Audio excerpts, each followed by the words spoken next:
Hey YouTube, this is Alexander, and it's been quite a while since I've done a What's on my Android.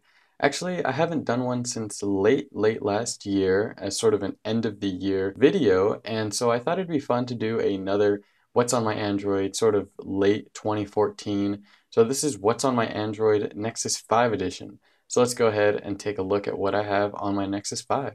So if we go ahead and take a look at my app drawer, you'll see I've got the usual calculator, calendar, camera, Chrome, clock, and I have Docs in case I need to edit something. But Dots is pretty much the first application, and you'll see it's a very minimal setup. There's not a lot going on. The game is very simple. You basically just have to try to connect four dots in a square or rectangle, so maybe more than four, but it's basically a rectangle you have to form with the dots as you connect them, and it'll destroy all the same colored dots, making it a little bit easier to connect more together, thus getting you a higher score. It's a really fun game. It's really minimal, and if you guys don't already know me, I'm pretty much in love with anything that's minimal. So this is a really nice game. The animations are really beautiful. You can see here I've got a winter theme, and it does not slow down performance at all or anything like that. So don't worry about these animations. Performance is just fine. The game is not really intensive, but it's just a really nice game to pass the time. Maybe if you're in a waiting room or you're doing something that can be a little boring and you want to take a break, this would be the perfect game to go ahead and play. It's just an awesome game,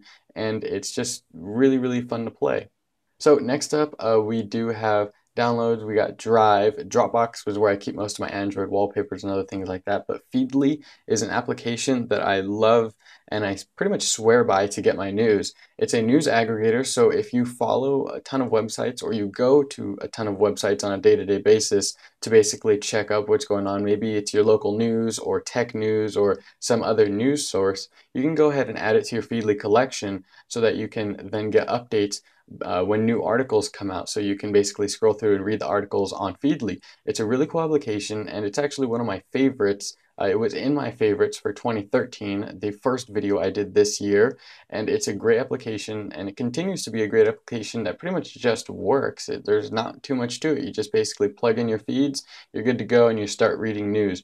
You also have the ability to save for later through Pocket or just through Feedly and other services. It does have a theme switcher, so in case you have sensitive eyes like me, or you just want to read something at night and have it be a little darker, you can just quickly switch the theme and it'll turn to a black theme.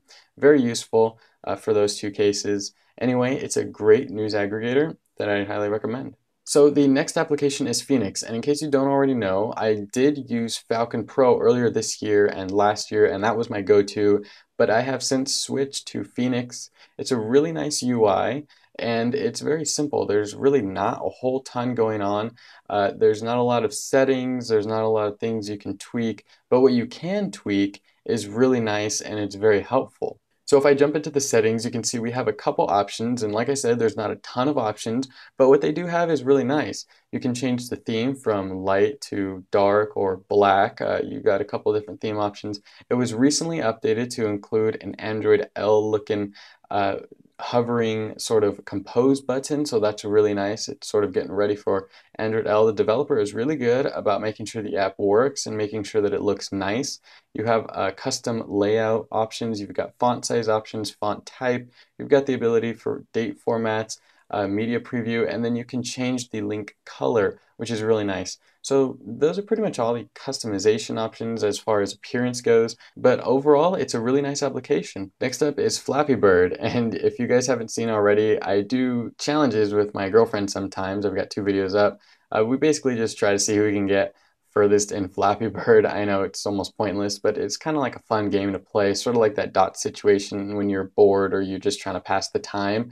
And I'm not the best, but it is there and it's sort of a fun application at times. Next up is this flashlight app, and it's almost like not even really an app. It's got no UI at all. It doesn't open anything, and it just automatically turns on the LED light in the back, so basically the flash, when you need it to. So you just press it, and instead of opening something and then you have to press another thing or tweak settings, it's just a simple flashlight app. It's really nice and super handy. I will leave a link, by the way, to all of these applications down below near that like button if you guys are interested.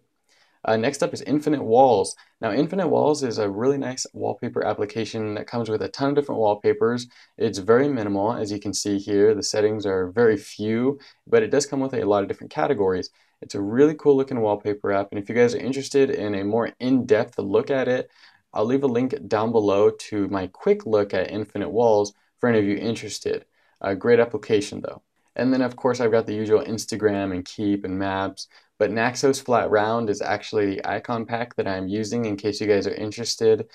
So if you guys want to get these same icons, that is the name of them, Naxos Flat Round. And next up is Now Paper. So Now Paper is basically an application that stores Google Now inspired wallpapers. It's just a very, very simple application. You select whatever city wallpaper you want or whatever terrain wallpaper you want, and then you just tap on it and it'll automatically resize and apply it for you based on your screen.